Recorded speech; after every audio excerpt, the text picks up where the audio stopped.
يلا يا بنات تعالوا نعمل الأكل الجميل الحرش قبل ما يجي شهر رمضان. شايفين الكشري الأصفر أو الكشري الاسكندراني؟ عشان بس أهل اسكندرية ما يزعلوش مننا. والبدنجان المخلل، اوعي بقى ولا البيض المدحرج المسلوق والمتحمر في معلقة سمن بلدي. اوعوا بقى على الجمال، ايه رأيكم في الجمال؟ ولا الطبق ده يروح عليه؟ ده هو ده لوحده قادر ان هو يفتح نفسنا. شايفين تفاصيله؟ شايفين فلفل؟ شايفين الجمال؟ ايه رأيكم؟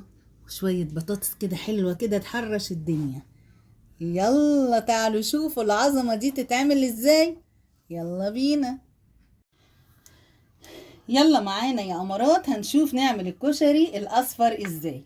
هنجيب حلة وفيها شوية زيت صغيرين، وهنزل عليها ببصلة كده زي ما حضراتكم شايفين. البصلة متقطعة كريهات صغيرة. وطبعا دي الاكلات اللي محبذة قبل رمضان، لان الواحد بيبقى نفسه في الحاجات الجميلة دي.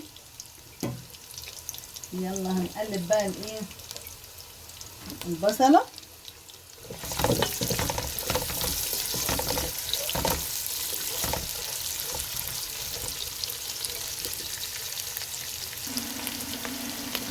شايفين يا بنات؟ اول ما البصلايه بتاعتنا تبتدي اللون الشفاف كده، يلا هجيب كوبايه من العدس وكوبايه من الرز. طبعا غسلتهم كويس جدا، هنزلهم على البصله بتاعتي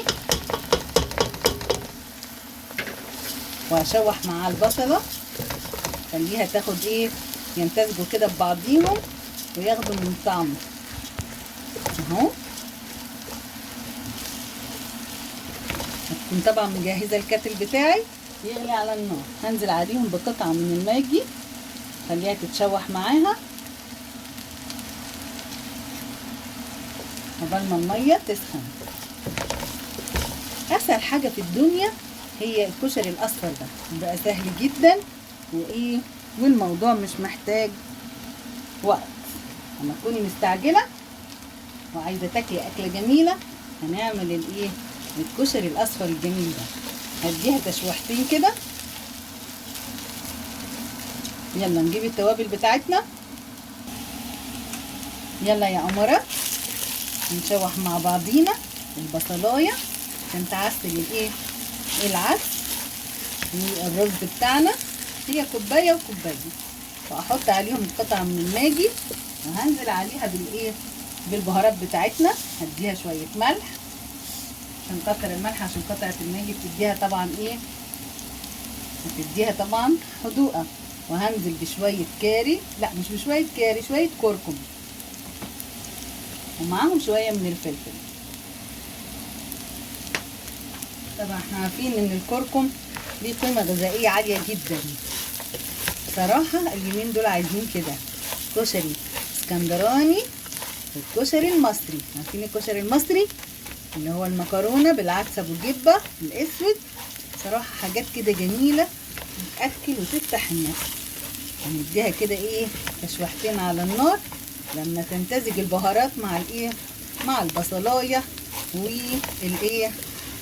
قطعه الماجي، ويمتزج العدس بالرز بالكركم. حسينا انها خلاص اتشوحت مع بعضها كويس جدا. في تركايه بقى كده خاصه بفي اماني او اماني في المطبخ، ان انا بحط عليها كمان معلقه من السكر. بتديها كده طعم جميل، وبتخليه حاجات بتخلي الرز كده مفلفل هو والعدس. خلاص مزجنا الخليط ببعضه. يلا هنزل عليهم يوازيهم بالميه، ونخلي بالنا عشان الكشري ما يعجنش مننا. هنحط مقدار بس الرز اللي احنا حطيناه.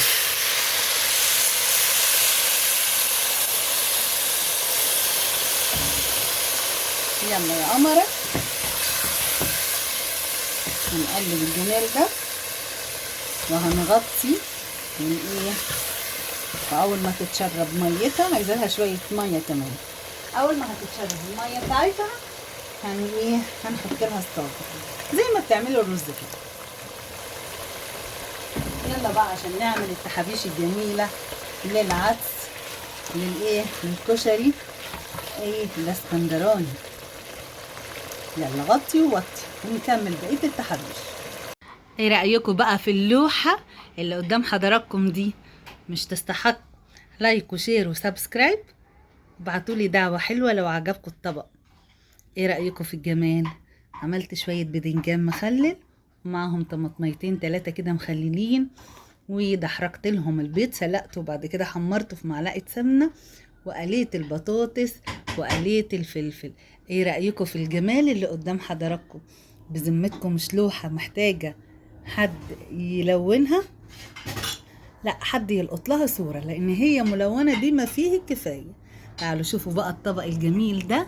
ايه رأيكم في الطبق اللي يستحق الاعجاب ده؟ خيار وطماطم مخللة وبدنجان مخلل، وعصرت عليه طبعا ليمونة، ومعاه ايه طبق البطاطس اللي يهبل ده. ايه رأيكم في الجمال؟ بالهنا والشفا. وطبعا كلنا محتاجين الطبق ده قبل رمضان. واللي عجبه الفيديو ما ينساش يعمل لنا لايك وشير وسبسكرايب. دمتم في رعاية الله.